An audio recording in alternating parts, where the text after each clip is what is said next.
This is, well, we are in the Amida Sutra talking about the five turbidities. We finished with the first turbidity, the kappa turbidity. Now we want to move on to turbidity of wrong views, the second turbidity mentioned in the Amida Sutra. I want to give a little background about wrong views or false view, and then we go into the details of, based on the Buddha's guidance of how to recognize turbidities, recognize wrong views, and to avoid spiritual exploitations or manipulation. Because without any guidance, how do you know whether the teaching that you receive is proper? And if we don't have a good way of measuring whether that's wrong or right, then we can easily accept it based on emotions, and we can be misled. So I think the importance of today's Dharma talk is on the recognition of what is wrong view, what is right view, and then we go into the four reliances of how to make that judgment, how to have some sort of a guideline, guidance of what is proper. And this is based on the teachings of the Vimalakīrti-nirdeśa. This is a very important sutra in Mahayana. But first we want to give you where are these four reliances coming from. And then we go into the details. And so in the holy teachings of Vimalakīrti, this section talked about Dharma worshipping, but actually the English translation is kind of strange. Looking at the Chinese translation, is called Dharma offering, right? 法供养, 供养法. So it's not worshipping, but it's really offering according to Chinese translation. And this offering and this understanding of the Dharma should be applied according to the Dharma. And this is very important because this gives us a guideline, because if we don't apply the Dharma according to the Dharma, then we will apply the Dharma according to our emotions, according to the worldly ethics, according to things that are not part of the Dharma, and that's where it can be misleading. And in the applying the Dharma here, there are conditions of how to apply the Dharma to avoid, and essentially this is setting up to help us understand how to avoid wrong view or false view, 邪见, 打击. That it should, applying the Dharma should be free of extremist convictions, extreme views, and that it should be selfless, and that it should refrain from struggle about causes and conditions where it should not go against the law of conditionality, the law of causality, and that it should be applied without quarreling, disputing, not being possessive, being free from egoism. So these are some of the practical guidelines of what it means to apply the Dharma. So when we study the Dharma and we practice the Dharma, we should reflect on these points to help us how we applying the Dharma properly. In applying the Dharma, that one should rely on the meaning and not the literal expression. So here we get into the four reliances, which will be the main focus of the discussion.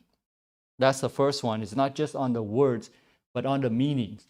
Right? You want to understand the meanings, because the sutras were written thousands of years ago using words that had different meanings than how we interpret them today.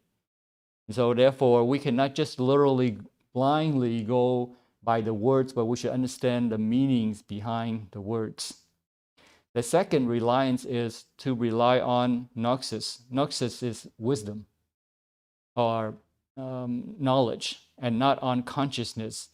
And consciousness here in Buddhism, consciousness arises when your senses, your physical senses, interact with the environment, and you have this this consciousness of how things are. So you're recognizing things how you think they are, but may not be the truth.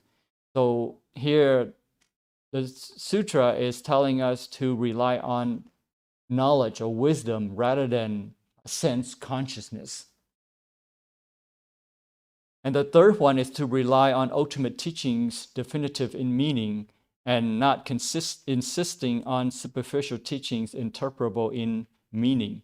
Meaning this is kind of lengthy to say that we should understand the meanings of the sutras and not based on misinterpretations of the sutra. And then the fourth reliance is to rely on reality and not insisting on opinions derived from personal authorities. Meaning that don't just base on what people tell you or put your own practice, your own happiness, your own liberation in somebody else's hands. But you should take those things into your own hands and practice. So these four reliances are in a different order than what we used to. We'll go into that just a little bit. So this is where the four reliances come from in the Vimalakīrti-nirdeśa Sutra.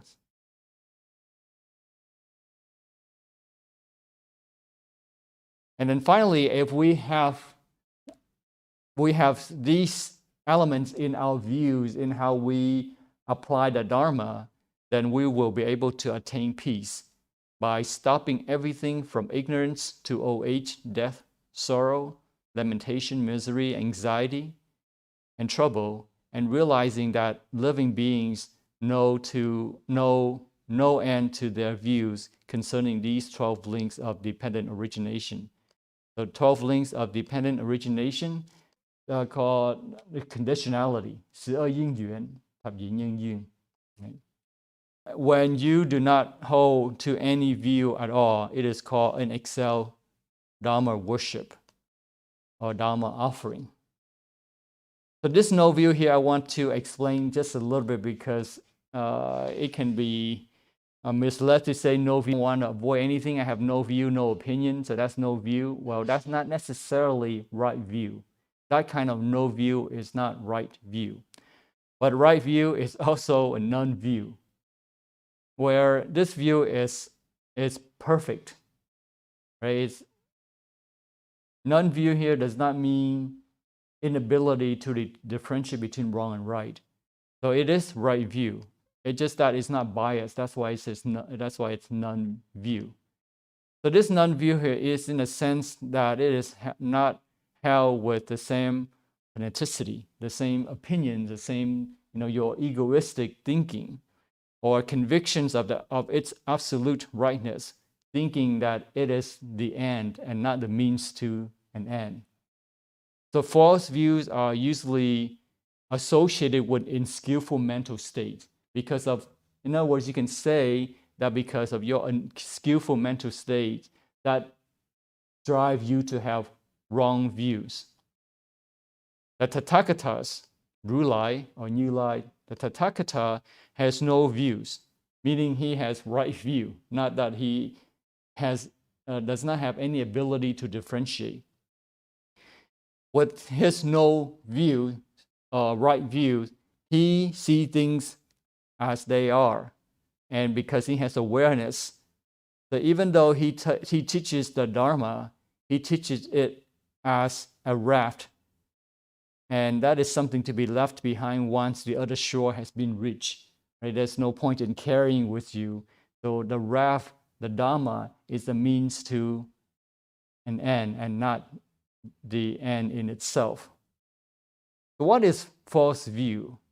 How do you differentiate between right view and false view? Well, in order to achieve right view, it's important to understand its counterpart, which is false view. And false views here is generally accepted rendering is mita-ditti, which means wrong or false, of some sort of false view, belief, dogma, or theory. especially false theory, a groundless or unfounded opinion, in a sense of a wrong view, way of seeing things. What makes a view wrong or false is because of the mental state that is contaminated by covetous or hatred, like 贪嗔痴, greed, anger, delusion, 贪生死. That's what makes it wrong view. In a view that is driven egoistically because of the three poisons, that's what makes it wrong view. The only view is called Samyak. Samyak is perfect or true. It's called 无相正等vô thường chánh đẳng. We often hear Samyak Samputi, right? Samyak Samputi. That is 无相正等正觉 or vô thường chánh đẳng chánh giác. So Samyak here means perfect, ultimate. And it is the expression of a mental state uncontaminated by greed, anger, delusion. Essentially, it is an expression of enlightened consciousness that see things as they are without being in any bias, being influenced by whether internal or external factors. Internal factors like your mind, because when you see something, you interpret something, that's your mind, or you're being influenced by external factors, the environment or people on the outside that influence you to have a certain view. In a sutra where the Buddha was teaching Kunda, the silversmith, the Buddha enumerated a few false views as illustration. He says that a person who has wrong view, his outlook is also perverse. He's holding there is no gift, no offering, no sacrifice, there's no fruit ripening of deeds, well done or ill done, meaning no consequences to his actions. He believes that this world is not, the world beyond is not. So he holds the opinion that after he dies, there's nothing beyond this world. His body, his life is just material, and there is really the consciousness. It's just the result of the materials that makes up this body, the materials that make up this body. So he does not see there's anything worth beyond this life, beyond this world, and that there are no recluses, no Brahmins in the world who have done right. Recluses, those are like monks. Brahmin here does not mean the caste system Brahmin, but like an ideal person, a true person. So in the sutra, sometimes we hear Brahman, Polaman, Balamo. That word is used to illustrate an ideal being, not necessarily associated with the caste system. He doesn't believe that there's such a perfect person in this world who has realized this world and the world beyond. In other words, people with false views don't believe that there is such phenomenon as enlightenment. There's no point in putting an effort towards enlightenment. It's better that he puts this life to enjoyment. That's his opinion. So such kind of view is called wrong view. Based on this, that this person who has wrong view, in effect, believes that actions do not have consequences. There are no higher spiritual values. There is no morally based social order. There is no such thing as spiritual life. And there is no possibility that anybody could achieve and realize ultimate truth of things, enlightenment, a complete liberation, spiritual liberation from the cycle of life and death. And that he renders the observance of the 10 precepts unnecessary. Right? There's no point in constraining yourself. He sees observing the 10 precepts as something that's restrictive. So now that we understand how to differentiate between wrong view and right view, wrong view essentially, wrong view is something that is influenced by the 3 poisons: greed, anger, and delusion. And wrong view, some more examples of wrong view is to believe there are no consequences to the action. There is no possibility of achieving the ultimate truth of things. And that the observance of the 10 precepts is completely unnecessary. How do we eliminate false views? Well, false views are the results of unskillful mental states. Right? They precipitate and crystallize from unskillful mental states because we see things negatively because of our undisciplined way of seeing things that drives us to believe wrongly. And by abandoning and eradicating unskillful states, that helps us to correct our view. So that's one, is to abandon. But how do we do that? One is to practice meditation. Meditation is to achieve a higher states of higher consciousness. Essentially, meditation is an uninterrupted flow of skillful mental states of increasing purity and intensity. So one will, in other words, if you want to have any positive effect in your meditative meditation, you will have to cultivate a positive mindset. Or vice versa, if you want to have a positive mindset, one of the things that you can do is to practice meditation. And meditation helps to reduce false view because you are eliminating your unskillful mental state. And of course, by eliminating or reducing and eliminating the 3 poisons, greed, anger, and delusion, you can help to purify your view as well. You can rejoice in merits and the sevenfold puja, pháp hội, because those activities are really very positive, very invigorating spiritually. Practices as the mindfulness of breathing or even mindfulness of Amitabha, 念佛, right? 念佛. And to recollect of the 12 nidanas, the 12 links of condition co-production. 12因缘, 十二因緣.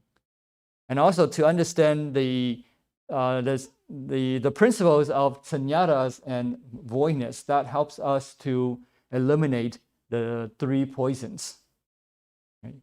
And false views can be abandoned with the help of Dharma study of the traditional type, and by open-hearted discussions with those spiritual friends who have more intellectual clarity than we do, who are more emotionally positive than we are, then it's easy for us to correct our views. Right? We have something to compare and contrast, and we know better what is wrong and what is right.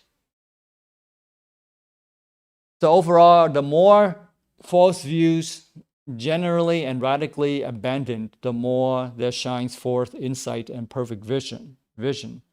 But there's really no need to try to achieve right view, because we don't know what right view anyways. But a more practical side to that, to achieve right view, is to eliminate false views with those things. Right? Understanding the law of cause and effect, the law of conditionality, right? Associated yourself with spiritual friends who are more emotionally positive and who have more superior intellectual clarity. Those things helps us to cultivate our positive mental state, and that helps to eliminate wrong view. So focus on eliminating the three poisons, greed, anger, delusion. By doing that, we will get closer to uncovering our wisdom. As opposed to trying to chase after right view, we should try to do something that's practical, like eliminating the three poisons, and to do Dharma study. That helps us to correct our view. The wisdom has no views, not even right views, because right view here is still relative. Right here meaning it's relative between right and wrong, right? Although it may make use of right views for the communication of Dharma. So again, no view does not mean inability to differentiate between wrong and right. Perfect view, because perfect view, in perfect view you can see things very clearly, but you are not biased. You don't have, your views are not biased. Okay, so that's a quick detour to help us to differentiate between wrong view and right view to level set the discussion. So continuing with the Vimalakīrti-nirdeśa Sutra, he said that it's a better way of worshiping the Dharma by making offerings of material things. It is known as Dharma worship. Cúng dường pháp.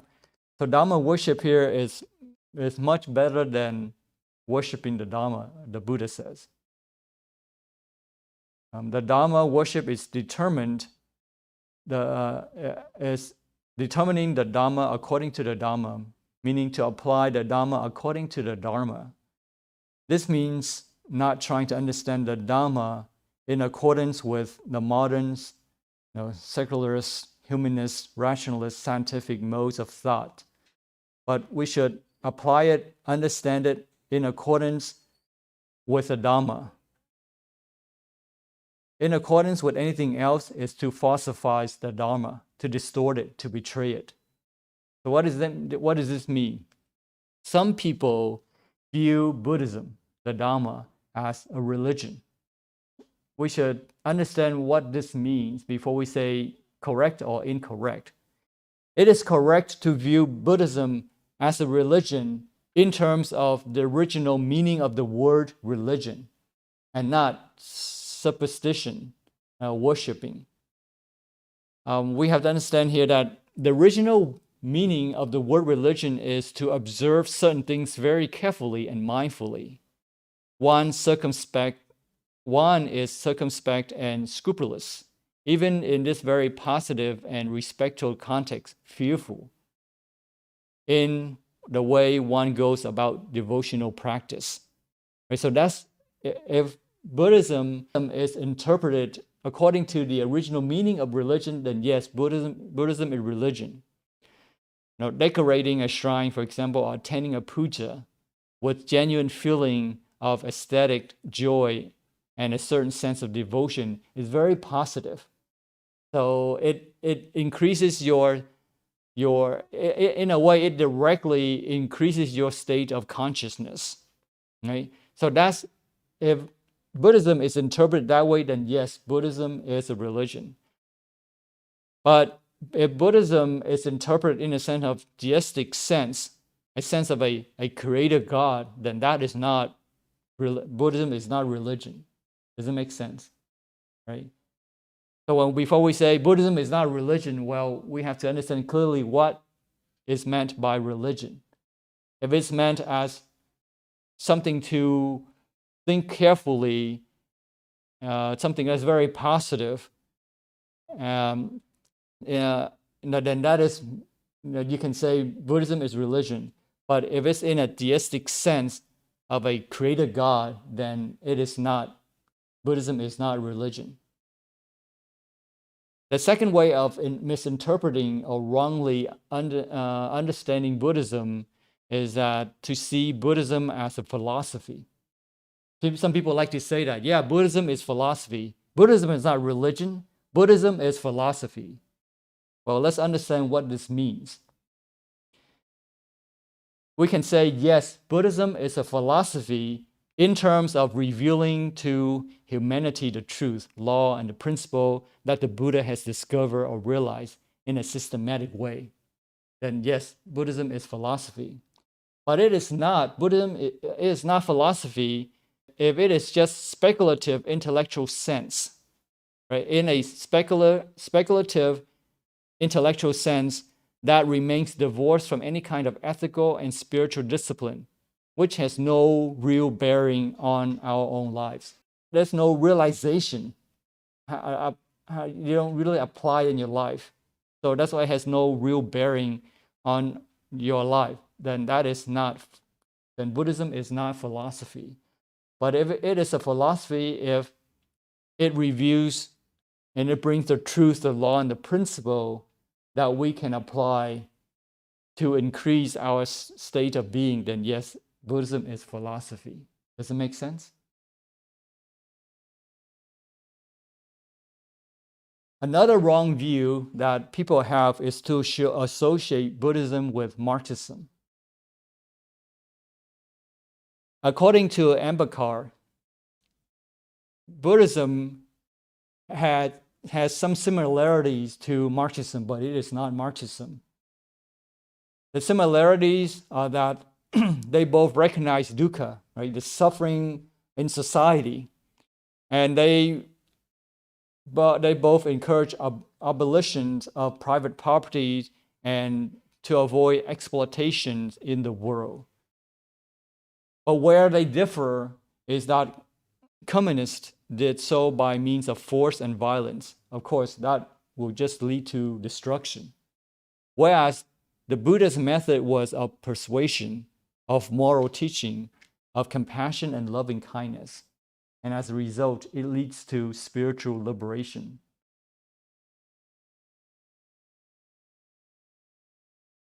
Another common mistake that people tend to conclude is that they see all religions are the same. So that's not applying the Dharma according to the Dharma. You say, yeah, all religions are good, all religions are the same, they all encourage doing good, they all encourage helping other people. But that's just on the surface, and if we dig deeper, we will be able to differentiate how Buddhism is different. In what sense? We should understand that. So we shouldn't have this blanket statement to say, yeah, they're all the same. But some religions, before we say, in Buddhism, there are threefold studies, right? 三学, Tam Hao. The threefold study consists of precepts, meditation, and wisdom. Right? 三学, 戒, 定, 慧, Tam Hao, giới, định, tuệ. So being in Buddhism, precepts are fundamental. But not all religions believe in ethics, believe in precepts. They believe in moral conduct. For example, in the religion, they may say it's good to help other people, but when God tells them to kill, they are willing to kill. Right? So they put their gods first before human life. So they don't necessarily believe in ethics. So that's not the same as Buddhism. And while some observe ethics, they may go as high as meditative absorption, and that's why they stop. Right? Some religion teaches meditation, and their practitioners can go very deep in meditation, but still they are still within the realm of the samsara, 轮回, right? 轮回. Because nobody else has discovered the way to enlightenment and complete spiritual liberation from the samsara like the Buddha has achieved. We should understand that the statement that all religions are the same, we should be careful in how to interpret that. And here, with all these mistakes, we should understand that we need to apply the Dharma according to the Dharma and not, right, and not based on modern secularist, humanistic, rationalist, scientific views. Does it make sense? So the encouragement here is to apply Buddhism according to Buddhism.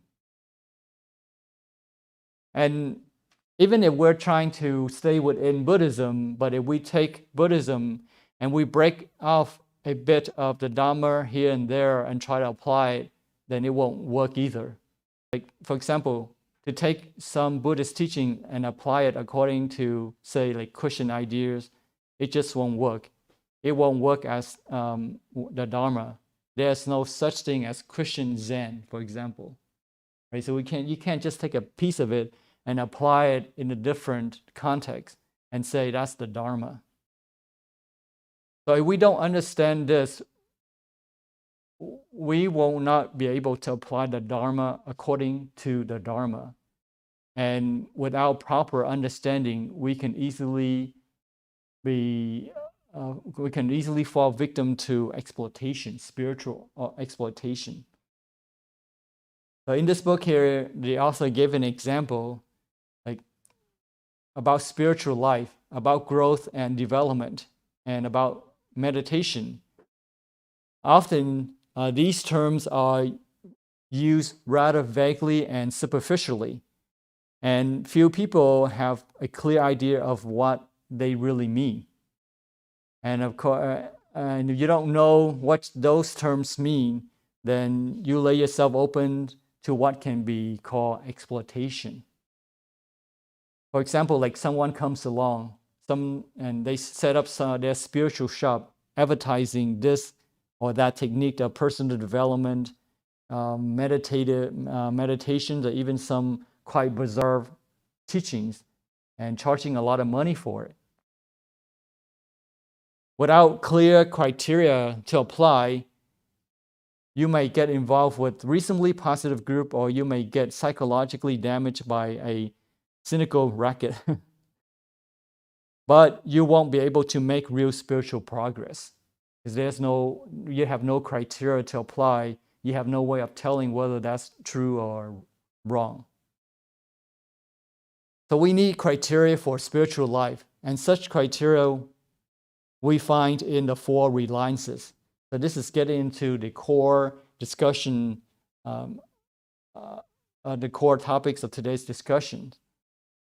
And relying on something, by relying, we are entrusting ourselves to it.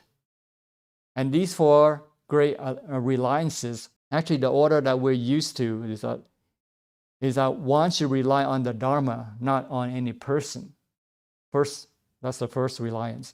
Second reliance is to rely on the meaning and not the expression. Third is to rely on discourses of explicit meaning and not on courses of implicit meaning. And the fourth is to rely on transcendental awareness or wisdom, not on discriminative consciousness.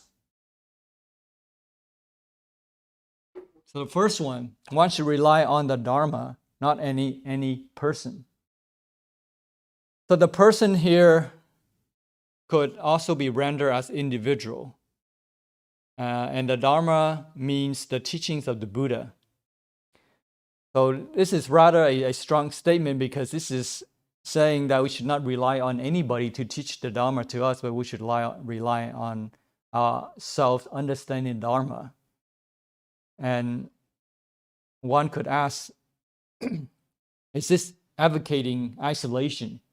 Is this advocating that we should simply read books about Buddhism without having any contact with Buddhists? And some people do this, but this here we should understand what it means to not rely on any person. Of course, this is not suggesting that we should study Buddhism on our own and avoid all contact with Buddhists. So one should rely on somebody only to the extent that they embody the Dharma, right? Not representing it or symbolizing it. The Dharma does not exist in abstract. The abstract Dharma is non-existent Dharma. Dharma does not really exist in sutras. It does not really exist in books. It exists only to the extent that it is practiced and realized. So the sutras are only as valuable if you apply what is taught in the sutras. So that's what it means here, is that when we associate with somebody, when we depend on somebody, it's not that they put on a yellow robe or they have a sign, a symbol, a Buddhist symbol, but they have to actually practice the Dharma. That's what it's said here, is to avoid relying on anybody who just has the outside appearance and not truly practicing the Dharma. So relying on the Dharma, not on any person, does not mean abandoning the living Dharma. The Dharma as actually realized by individuals. So we are not being advised to give up on the spiritual community, to shut ourselves up and to avoid contact and to be self-sufficient as an individualistic way.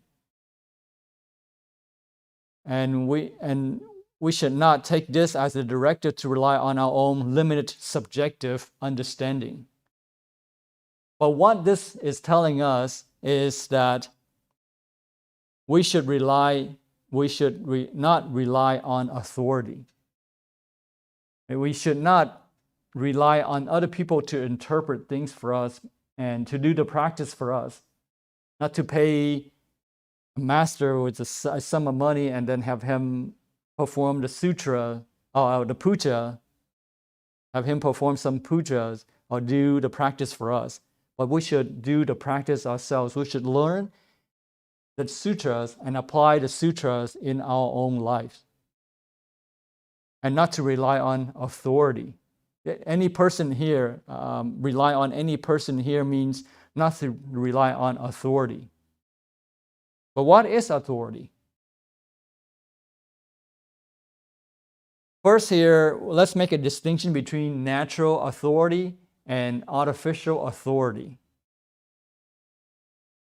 An appreciation of a spiritual hierarchy, a reverence for those more developed than oneself, is crucial to a healthy spiritual life. And this is what we call natural authority. We feel, we respect and we have fear for those who are more superior, spiritually superior than we are. So naturally, we build this sense of authority, right? Because we look up to those who can help to guide us. So that's natural authority. 善知识,停机thức. Right? So that's natural authority, those gurus, those spiritual teachers. Artificial authority, on the other hand, is about spiritual triumphalism. And that is just there for their egoistic gain.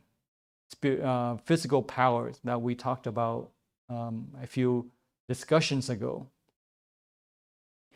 In the Kalama Sutra, the Buddha states very specifically not how to respond to authority. So during the Buddha's day, there was a town, the people there are called Kalamas, who came from a place near what is now Delhi. These Kalama people, they were confused because there were a lot of teachers that came to the town, and they shared their own teachings, and they claimed their own teachings to be the best. Each one claimed their own teaching to be the best, and everybody else was false. And they did not know who to believe, and they were very confused. And so they came to the Buddha and asked how they would be able to recognize what's wrong and what's right. So the Buddha's advice to them was that one should test that what all the different religious teachers say in their own experience, with one's own reason. So we should not follow something just because it is very old, traditional, family tradition, or because of some big famous guru. And you shouldn't follow it just out of blind faith.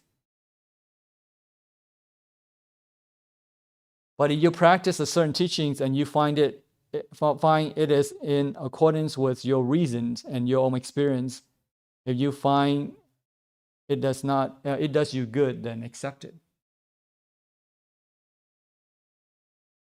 And even the Buddha himself, he tells his followers that they should not just simply believe in what he tells them, but he encourages them to test his words, for them to test the Buddha's words, just like a goldsmith tests gold.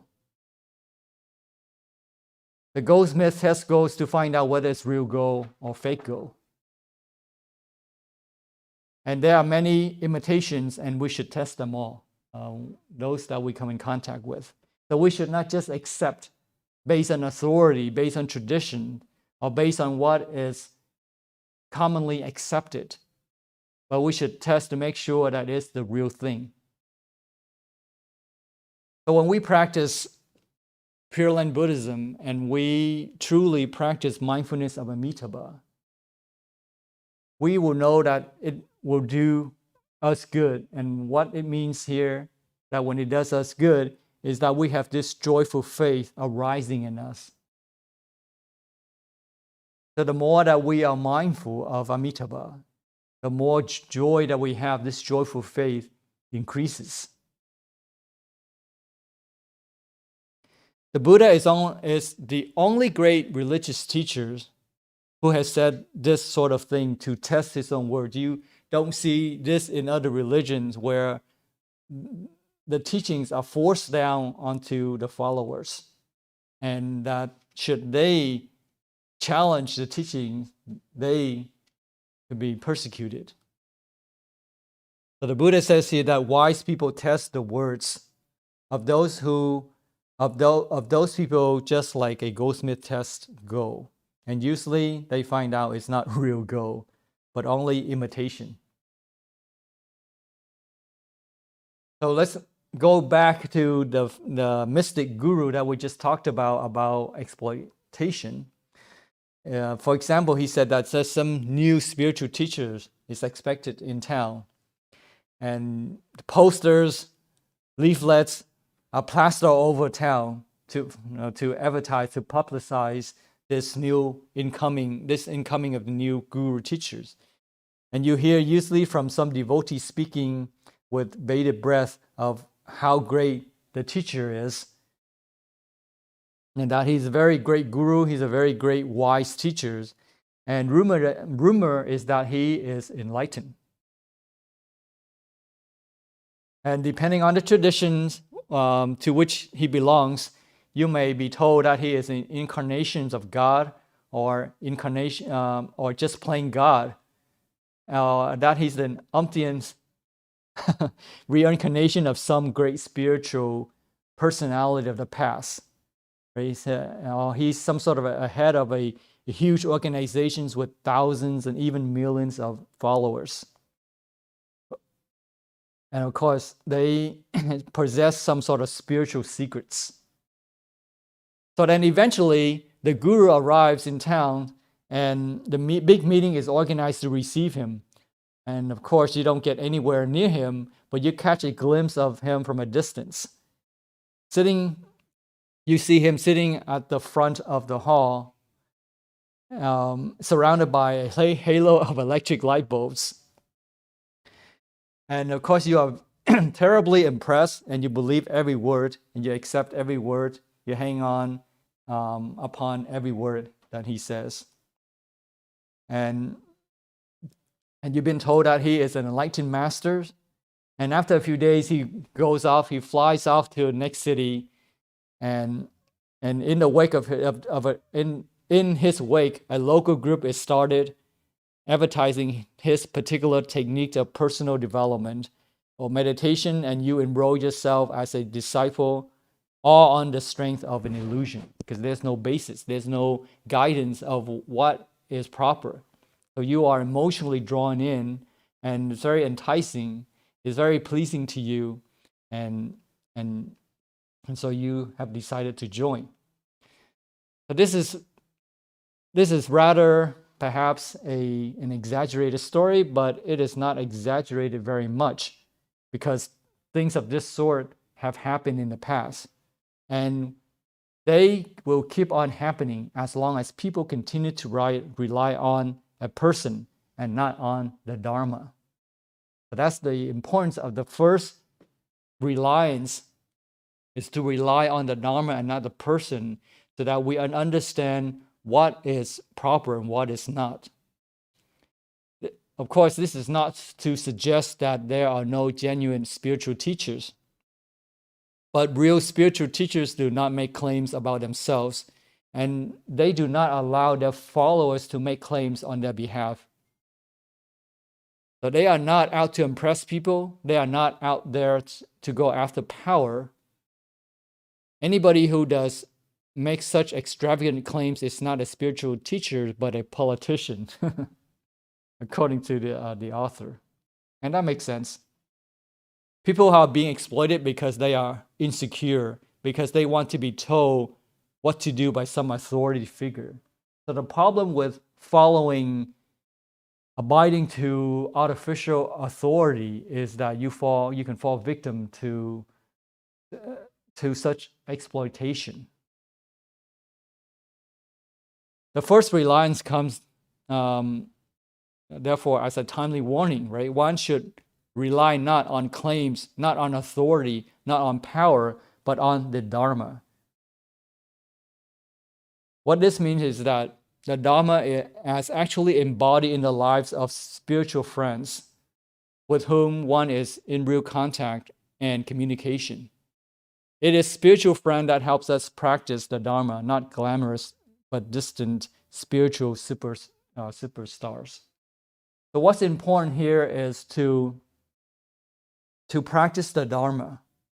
So rely on the Dharma and not on the person is not to depend on others to do the practice for you, to interpret it for you, but for you to study the Dharma and apply it, test it like a goldsmith test gold, to find out for yourself whether what you have received is imitation or real.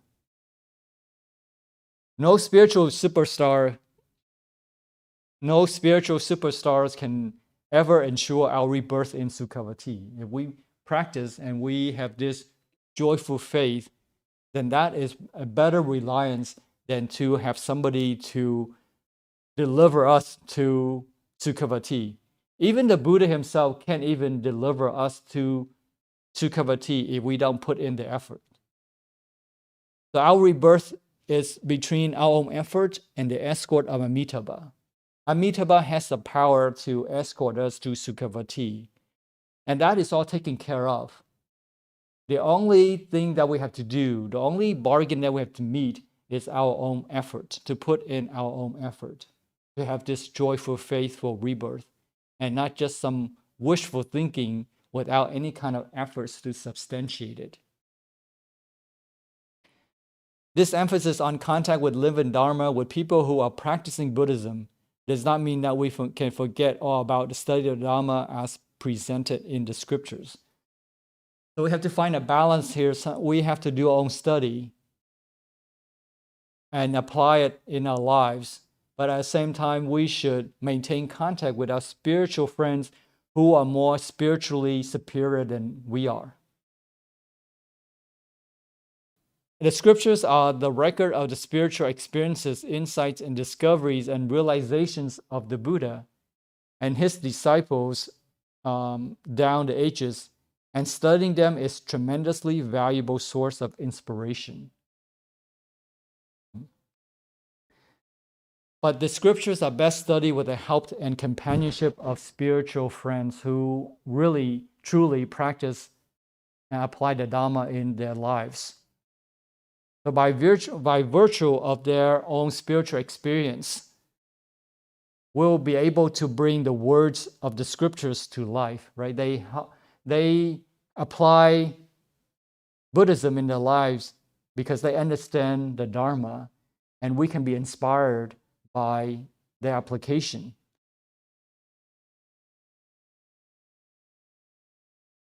So therefore, the emphasis here is to apply the Dharma according to the Dharma, explain the Dharma according to the Dharma, and not according to preconceived ideas that have nothing to do with the Dharma, according to their own subjective emotional states.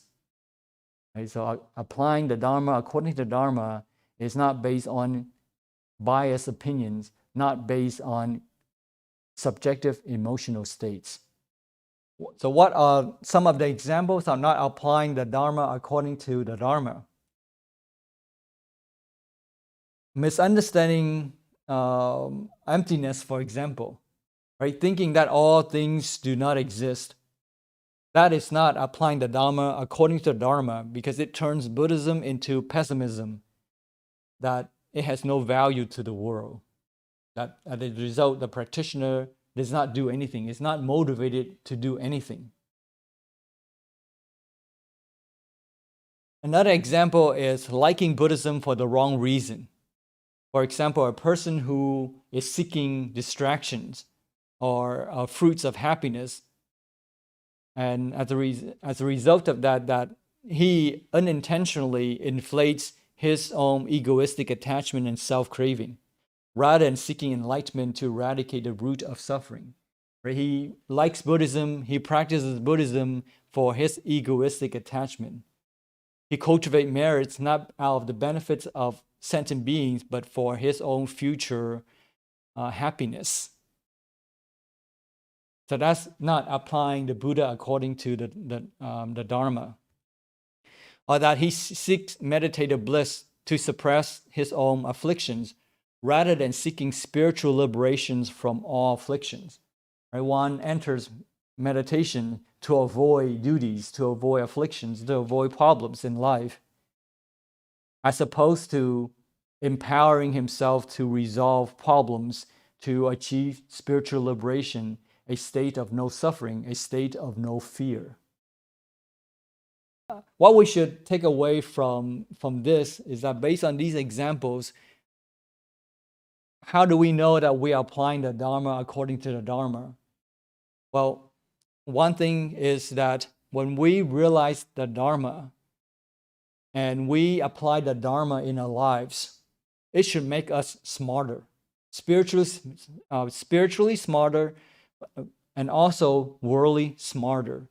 So we know how to deal with matters on different orders of reality.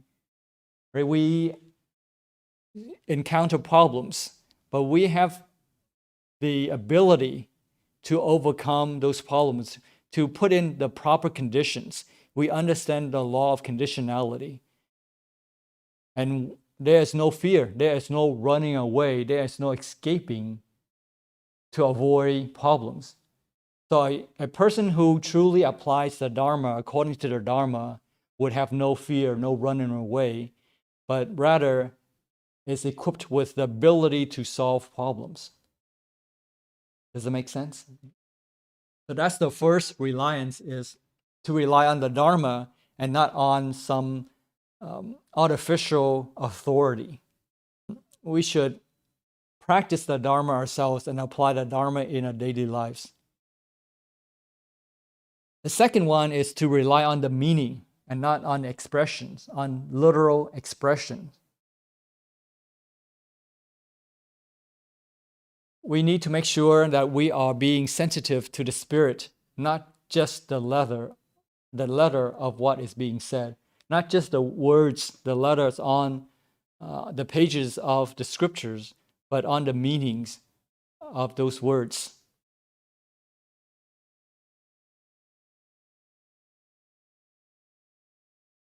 So not the literal words, but the meanings of the words.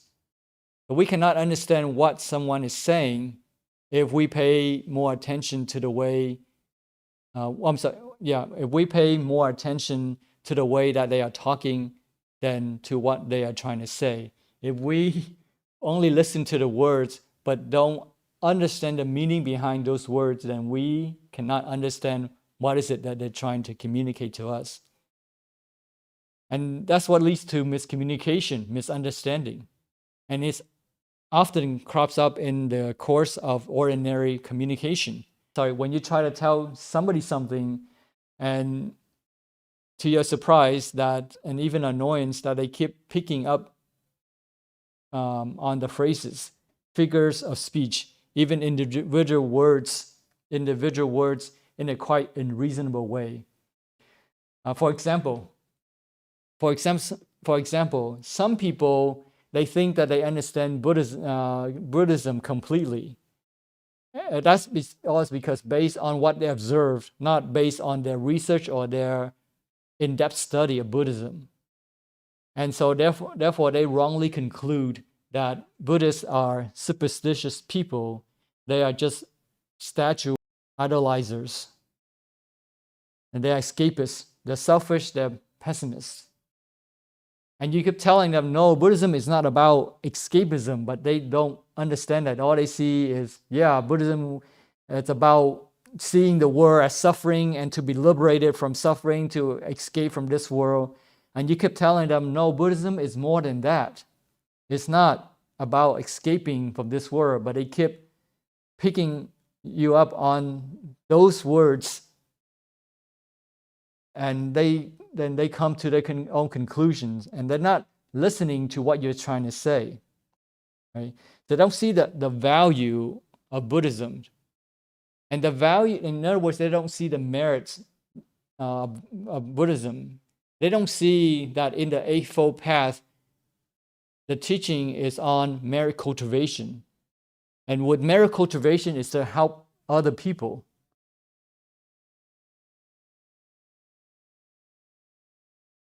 And they choose to ignore that, apparently. If they look deep in the Eightfold Path, they should see right speech, right karma, right livelihood. All those things bring benefits to society and to those around the practitioners.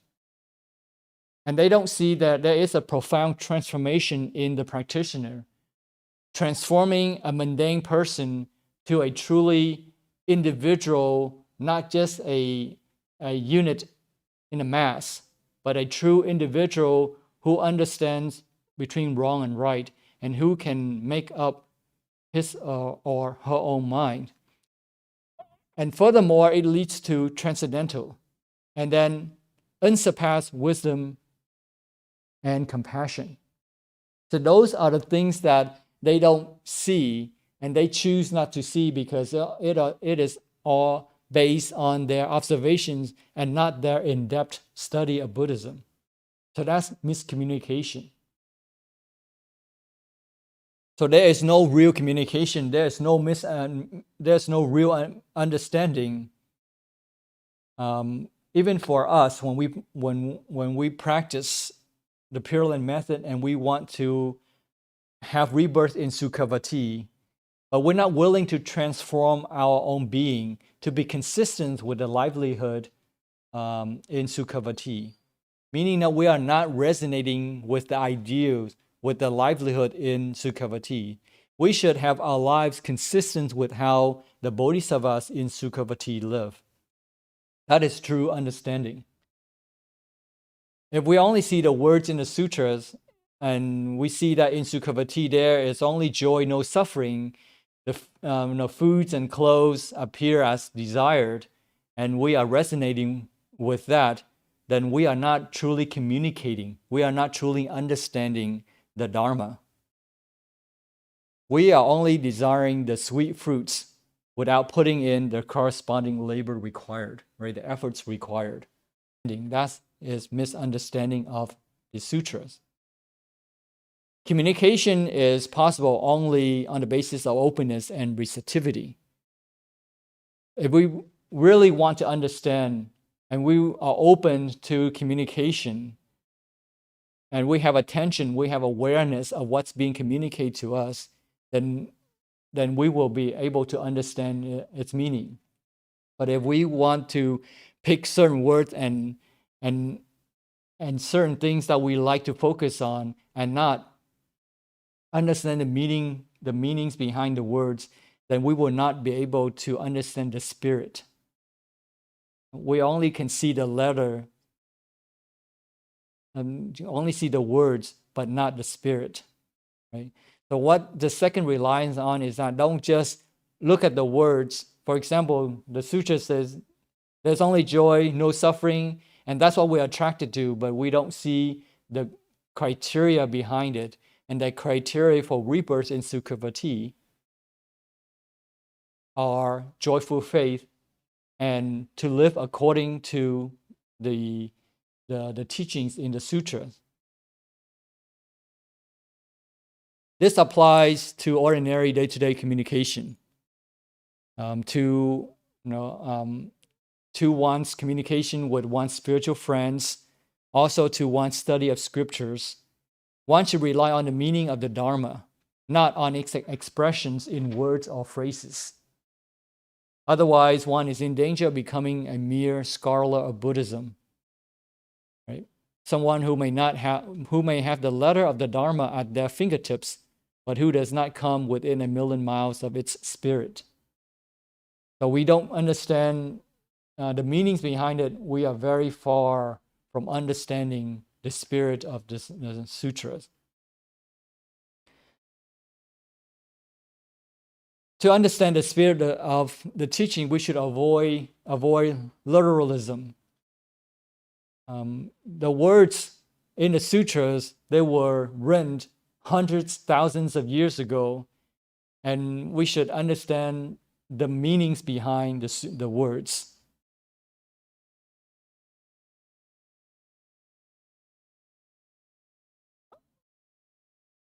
If we don't understand the meaning behind the sutras and we don't catch the spirit of what's in the sutra, then we will not be able to maintain long-term interest.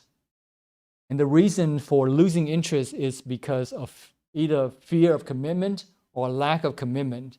And the reason behind of lack of commitment is because there is no appreciation of the value of the Dharma. And the value of the Dharma is in its merits and virtues. And the only way for us to appreciate its merits is to apply Buddhism in our lives. If we're not willing to apply Buddhism in our lives, then we will not be able to realize its merits. We will not be able to realize the fruits of our practice. Therefore, the value of Buddhism is, as mentioned earlier, in attaining peace by stopping everything from ignorance to old age, death, sorrow, lamentation, misery, anxiety, and trouble. So that's the value of Buddhism. When we apply Buddhism in our lives, we can avoid fear, we can avoid the suffering of old age, death, sorrow, lamentation. It doesn't mean that we won't grow old, but it means that growing old does not matter to us. It does not affect us. It does not suffer us. So that's the second reliance, is on the meanings of the sutra and not on the literal words. Okay, let's move on to the third reliance. One should rely on the discourses of explicit meaning and not on the discourses of implicit meaning.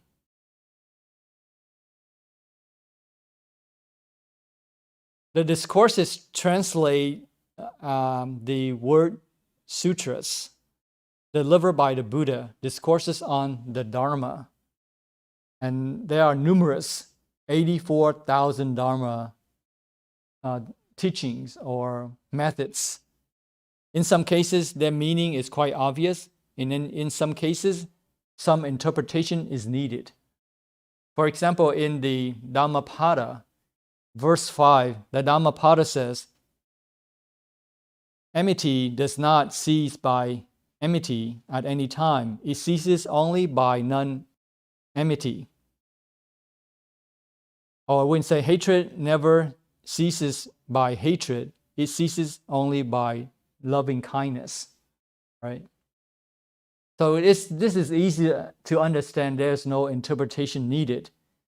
It does not seem open to any misinterpretation. It would not be possible, for example, to interpret the verse as meaning that enmity does not stop by means of enmity. It's very clear that you cannot use hatred to eliminate hatred. You can only eliminate hatred by use of loving kindness. Right? But in another verse 294, it says, having killed mother and father, the Brahmana goes blameless. Right? This verse needs to be interpreted, otherwise it can definitely lead to misunderstanding. Here, mother represents craving, father represents ignorance. So they are called mother and father because they are the root of the samsara, the root of the cycle of life and death, right? 轮回, 生死轮回, 生tử輪迴. And it is the root of conditioned existence. So to cut this root is to put an end to samsara. That is why one who kills mother and father goes blameless, because he's no longer subjected to the suffering in the cycle of life and death. So these two kinds of discourse, one requires interpretation, the other one does not. And in other words, one has explicit meaning you can see very clearly. The other one is implicit meaning, you require interpretations to understand the implicit meaning. Here it says that one should rely on discourses of explicit meaning, not on discourses of implicit meaning. Because the meaning of the former is clear, obvious, and unambiguous, needing no interpretation. So we should understand this a little bit more, because the English translation is not too clear. When you say not rely on implicit meaning doesn't mean that we should reject the discourses with implicit meaning, right? That's not what it means. But we look at a Chinese translation, I think it makes it clear that we should understand, here it says understand the meaning of the sutra and not based on misinterpretation of the sutra. So when we say do not rely on the discourses with implicit meaning, it doesn't mean to ignore the text with implicit meaning.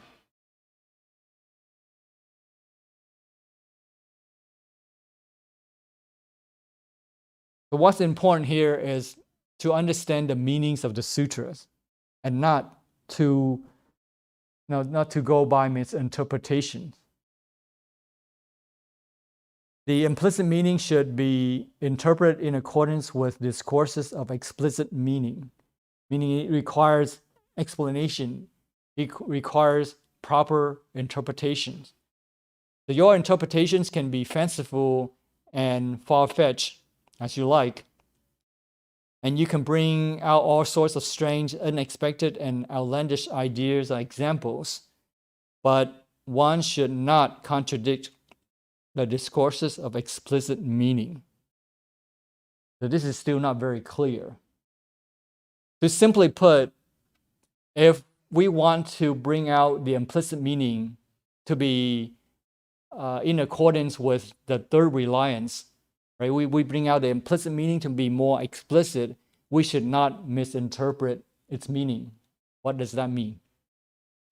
It means that whatever that we interpret in the sutra, we must not contradict conditionality. Meaning, for example, to avoid seeing things as permanent and changing. Like the true nature, for example. The true nature is not a thing. It's not a fixed, permanent thing. That's an example that we should not, by explaining it that way, we are contradicting conditionality. It's an improper idea to believe that there is something that is fixed and unchanging. Or it is improper to think, and it is inconsistent with conditionality to think, for example, that this is the way I am. You have this kind of notion. You tell yourself, or you tell others that this is my habit. This is how I am. I cannot change. Or to say, this is my karma. There's nothing I can do about my current situation. So that's not consistent with conditionality. While the past cannot be changed, but the future can change, right? To accept your karma, it just half the story, half the truth. The full truth is that you can still do something about it in the future. You can stop reacting to the negative situations with unskillful deeds. You can respond to it skillfully with enlightenment, right? Handle the situations with enlightenment, with awareness, to continue to push the cycle of life and death.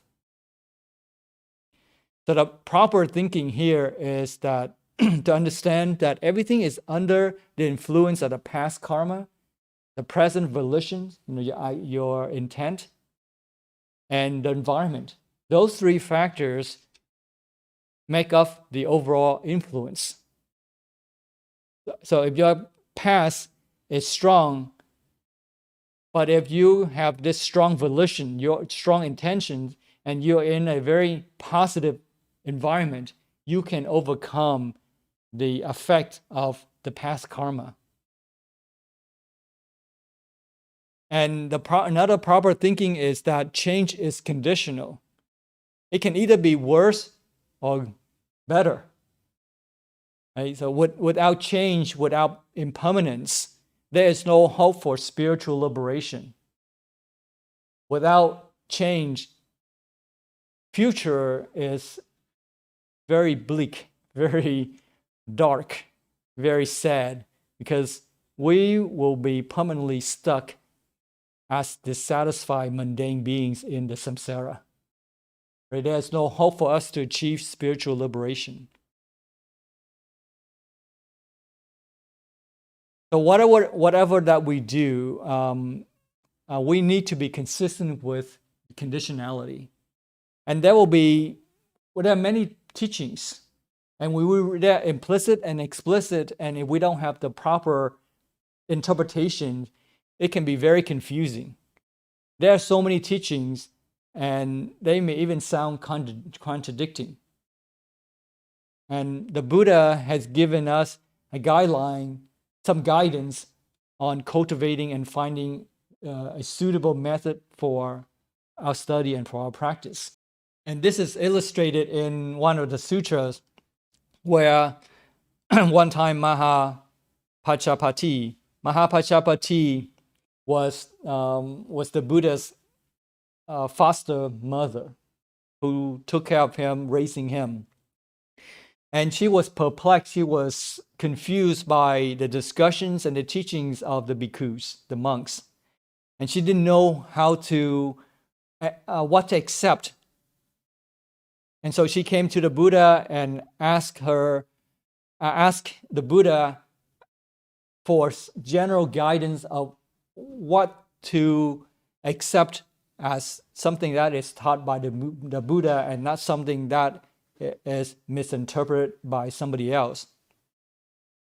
And so the Buddha told her that whatever that you are receiving, whatever teachings that you're receiving, if these doctrines conduce to passion or afflictions, 烦恼, phiền não, and not to this passion, to bondage, not to attachment, to increase of worldly gain, and not to decrease of them, to covetousness, to greed, to craving, not to frugality, to discontent, and not to content, to company, not solitude, to sluggish, not energy or effort, to delight in evil, not delight in good, then those teachings are not the Dharma. That's what the Buddha says. things that lead to negativity, if you will, are not the Dharma. This is not the discipline. This is not the master's message. On the other hand, whatever teachings that you receive, it's the opposite of those things, where it leads to less afflictions or elimination of afflictions. It leads to content. It leads to energy. It leads to effort. It leads to delight in good. Then those things are the Dharma, right? So as we study Buddhism and we receive many teachings, in order to increase our knowledge, we should keep be mindful of what is the proper and what is not proper.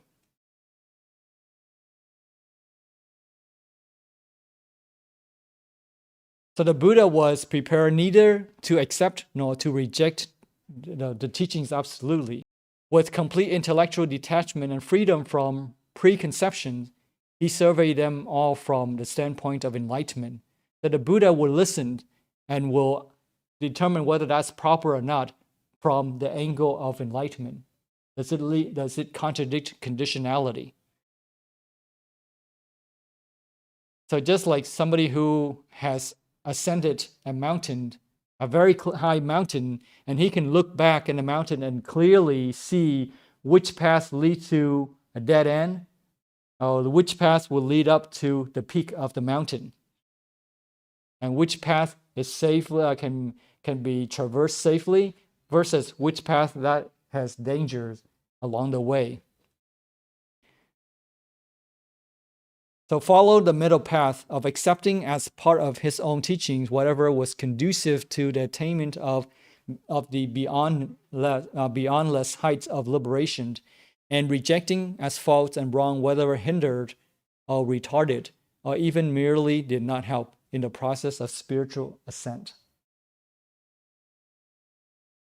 Okay, so the third reliance is on the understanding of the sutras, the meaning of the sutras, and avoid misinterpretation of the sutras. And the misinterpretation is anything that is not consistent with conditionality. To believe that there is something that is permanent, unchanging, right? And something that is, we in the sutras, there are explicit meaning and implicit meaning. Implicit meaning requires interpretations. And we should not just accept the words without interpretation. But the interpretation has to be proper. And again, we use the sounding board of conditionality to judge whether that is proper or not. Okay. All right, we are running out of time. I will cover the fourth one, the fourth reliance, which is one should rely on transcendental awareness or wisdom and not on discriminative consciousness. Here is sense consciousness. So we'll pick up next time when we meet. All right, let's do merit dedication. If you could please join your palms. Together we recite. May the merits and virtues accrue today adorn the Buddha Pure Lands, repay 4 types of kindness above, and aid those suffering in the paths below. May those who see and hear of this bring forth the resolve for the Bodhi mind. When this retribution body is complete, together we shall meet in the land of ultimate bliss.